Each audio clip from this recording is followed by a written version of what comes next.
সুপ্রিয় শিক্ষার্থী, আসসালামু আলাইকুম। গাইডলাইন একাডেমির অনলাইন ক্লাসে তোমাদের পুনরায় স্বাগতম। আজকেও কিন্তু আমরা ডিভিডেন্ড পলিসির মডেল নিয়ে ডিসকাস করব। আজকে মডেলে নতুন শিখার তেমন কিছু নাই, জাস্ট দুইটা প্রবলেম সলভ করব। তাহলে সূত্রগুলো আমাদের মাথায় আরও ভালো করে ক্যাচ হয়ে যাবে ইনশাল্লাহ। দেখা যাক তাহলে প্রবলেম নাম্বার 1।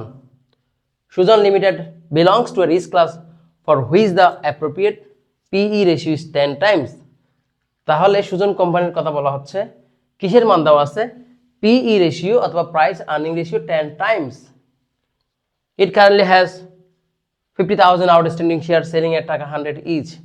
বর্তমানে কোম্পানির 50,000 শেয়ার আছে, প্রতিটা শেয়ার কত টাকায় বিক্রি করে? 100 টাকায় বিক্রি করে। The firm is contemplating the declaration of taka 8 dividend at the end of current fiscal year which has just started.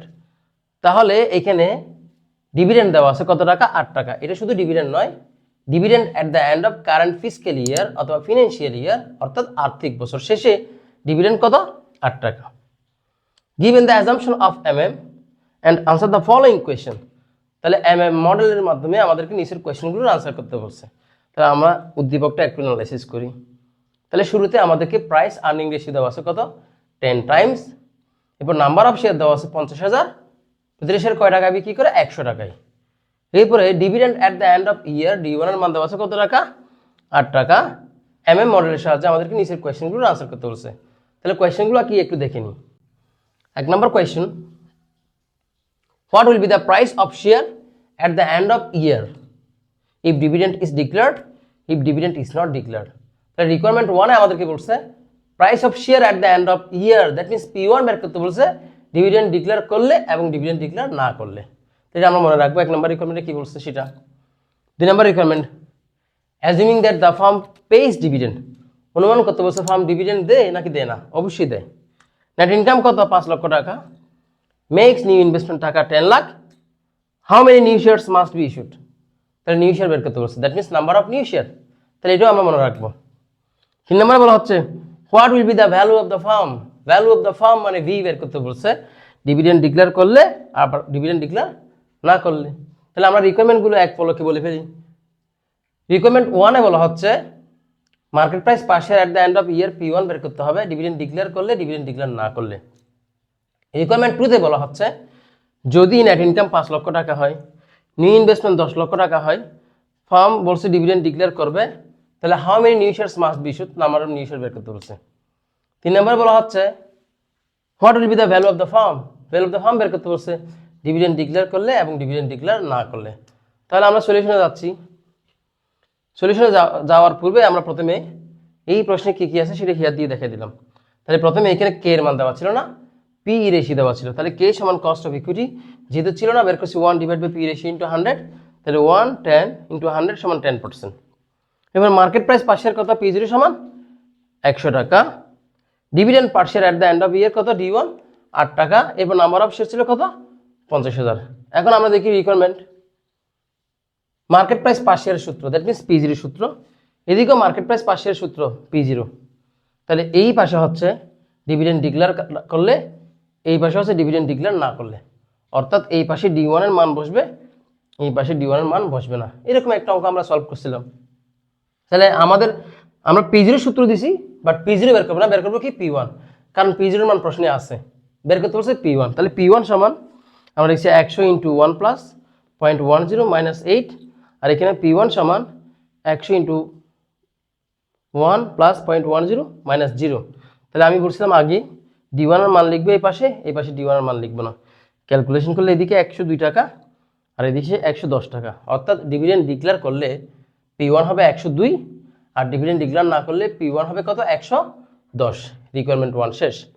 Requirement 2 বলছিল কি বের করতে? নাম্বার অফ নিউ শেয়ার বের করতে। তাহলে আমরা সলিউশনে যাচ্ছি। Number of new share delta n সমান I minus E plus n D1 divided by P1। তাহলে I মানে নিউ ইনভেস্টমেন্ট আছে 10 লাখ, E মানে নেট ইনকাম আছে 5 লাখ, n এর মান 50,000, D1। তাহলে এটা ডিভিডেন্ড ডিক্লেয়ার করলে পড়ছিল, প্রশ্নেই বলা ছিল ডিভিডেন্ড ডিক্লেয়ার করবে। তাহলে D1 এর মান কত? 8 আর P1 এর মান কত? 102। ক্যালকুলেশন করলে কত আসবে? 8,823.529 এতটা শেয়ার। শেয়ার হওয়া সত্ত্বেও আমরা দশমিক রাখছি, কারণ এই অঙ্কে ভ্যালু অফ দ্য ফার্ম বের করতে হচ্ছে, ভ্যালু অফ দ্য ফার্মে ডেল্টা এন এর মান লাগে, তাই আমরা এটাকে রাউন্ড ফিগার করি নাই। তাহলে এখানে আমরা যে ডেল্টা এন এর মানটা পাইছি এটা হচ্ছে ডিভিডেন্ড ডিক্লেয়ার করলে। এরপর রিকোয়ারমেন্ট 3 দেখা যাক, আমরা সলিউশনে যাচ্ছি। ভ্যালু অফ দ্য ফার্ম, তাহলে এখানে ভ্যালু অফ দ্য ফার্ম কয়বার বের করতে বলছে? 2 বার, একবার ডিভিডেন্ড ডিক্লেয়ার করলে আর একবার ডিভিডেন্ড ডিক্লেয়ার না করলে। তাহলে value of the firm be equal N plus delta N into P1 minus I plus E divided by 1 plus K. তাহলে এন এর মান আছে আমাদের কাছে 50,000, ডেল্টা এন এর মান আছে, ডিভিডেন্ড ডিক্লেয়ার করলে কিন্তু ডেল্টা এন এর মান আছে, ডিভিডেন্ড ডিক্লেয়ার না করলে ডেল্টা এন এর মান নাই। তাহলে ডিভিডেন্ড ডিক্লেয়ার করলে ডেল্টা এন এর মান লিখছি 8,823.529, আর P1 এর মান ডিভিডেন্ড ডিক্লেয়ার করলে 102, new investment 10 lakh, net income 5 lakh, 1 plus 0.10, calculation করলে কত? 50 লাখ। তাহলে এটা হচ্ছে value of the firm dividend declare করলে। আরও একটা ভ্যালু অফ দ্য ফার্ম বের করতে হবে, সেটা হচ্ছে ডিভিডেন্ড ডিক্লেয়ার না করলে। তাহলে আমরা লিখছি কি value of the firm dividend declare না করলে, তো ডিভিডেন্ড ডিক্লেয়ার করলে আমাদের ডেল্টা এন এর মান আছে, ডিভিডেন্ড ডিক্লেয়ার না করলে আমাদের কাছে ডেল্টা এন এর মান নাই। তো যেহেতু ভি বের করতে বলছে ডেল্টা এন লাগবে, তাহলে ডিভিডেন্ড ডিক্লেয়ার না করলে ডেল্টা এন বের করছি I minus C plus N D one divide by P1। তাহলে এখানে পার্থক্য হচ্ছে আই এর মান আগের মতোই, এর মানও এন এর মানও, কিন্তু D1 মান এখানে লিখবো না, কারণ এখানে ডিভিডেন্ড ডিক্লেয়ার করবে না বলছে। তাহলে D1 এর মান 0 আর P1 এর মান কত? 110, ক্যালকুলেশন করলে 4,545.45 শেয়ার। তাহলে এটা কিন্তু আমার রিকোয়ারমেন্ট নয়, আমার রিকোয়ারমেন্ট হচ্ছে value of the firm dividend declare না করলে। তাহলে দেখি, we know value of the firm V equal N plus delta N into P1 minus I plus E divided by 1 plus K. তাহলে এন এর মান আমরা আগে থেকেই প্রশ্নে আছে, ডেল্টা এন ডিভিডেন্ড ডিক্লেয়ার না করলে বের করছি একটু আগেই, P1 ডিভিডেন্ড ডিক্লেয়ার না করলে 110, আই এর মান ই এর মান আগের মতোই, কে এর মান আগের মতো। আমরা যদি ক্যালকুলেশন করি তাহলে আনসার আসবে কত? 50 লাখ। তাহলে এই অঙ্কে একদম সবগুলো রিকোয়ারমেন্ট বলা ছিল আসলে। P1 বের করতে হবে ডিভিডেন্ড ডিক্লেয়ার করলে এবং ডিভিডেন্ড ডিক্লেয়ার না করলে, ডেল্টা এন বের করতে হবে শুধু ডিভিডেন্ড ডিক্লেয়ার করলে, কিন্তু value of the firm B বের করতে বলছে, ডিভিডেন্ড ডিক্লেয়ার করলেও করতে হবে না করলেও করতে হবে। এই জন্য আমাদেরকে আবার ডেল্টা এনও কয়টা বের করতে হয়েছে? 2টা, আর value of the firm be তো 2টাই বের করছি, এবং 2টার মান কত আসছে? 50 লাখ। তো আশা করি এই অঙ্কটা তোমরা বুঝতে পেরেছো। তারপরে একটু প্র্যাকটিস তো করতেই হবে, এত ইজিলি তো আয়ত্তে আসবে না। আমরা আরও একটা প্রবলেম দেখি, problem number 2। Following information are available for লাভিবা কোম্পানি লিমিটেড। তাহলে নিচে যে তথ্যগুলো আছে সেগুলো লাভিবা কোম্পানির। তাহলে নাম্বার অফ শেয়ার 3 লক্ষ, market price per share 100, return on investment 25%। তার মানে যা ইনভেস্ট করি সেখান থেকে রিটার্ন আসবে কত? 25%।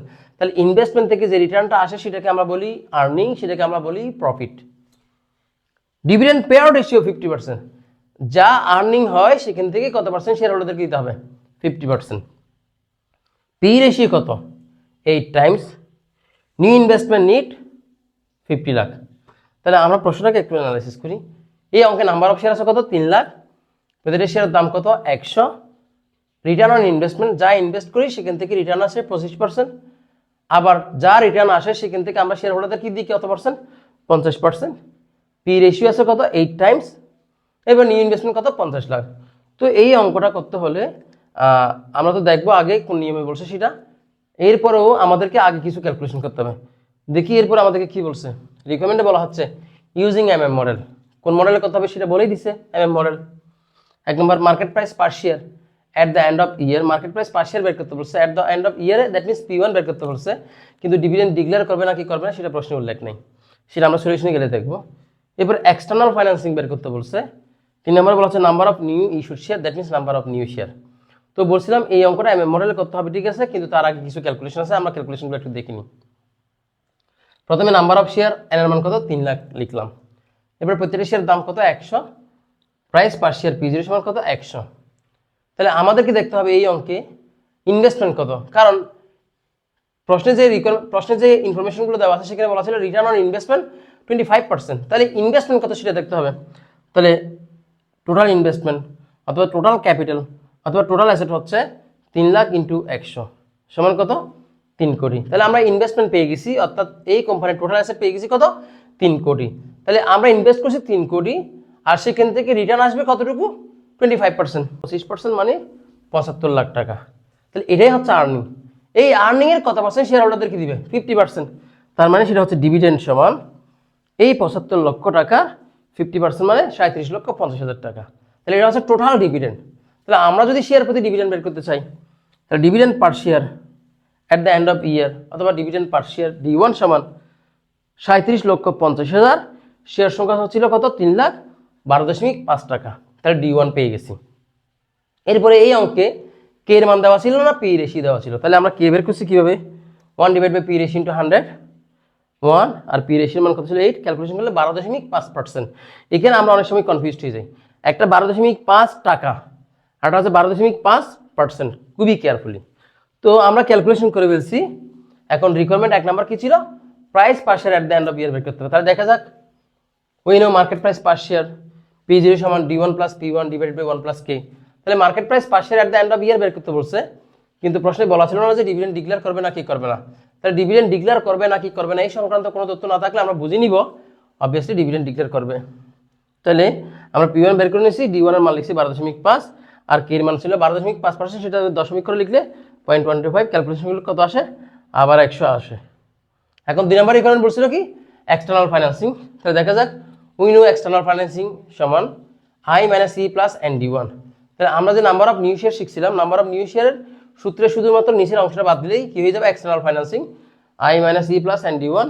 তাহলে I এর মান বসালাম, E এর মান বসালাম, N এর মান 3 লাখ, আর D1 এর মান তো আমরা বের করছি, ক্যালকুলেশন করলে কত 12,50,000, এক্সটার্নাল ফাইন্যান্সিং পেয়ে গেছি।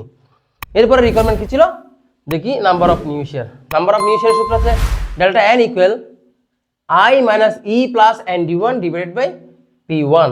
তাহলে I minus E plus ND1 মানে আমরা জানি এক্সটার্নাল ফাইন্যান্সিং, তাহলে এক্সটার্নাল ফাইন্যান্সিং এর মান বসিয়ে দিয়েছি, আর এটা P1 এর মান কত 100, ক্যালকুলেশন করলে কত 12,500 শেয়ার। তো এই লেকচারে আমরা দুইটা প্রবলেম সলভ করছি, আশা করি তোমরা বুঝতে পেরেছো। আর এতক্ষণ সাথে থাকার জন্য ধন্যবাদ, আল্লাহ হাফেজ।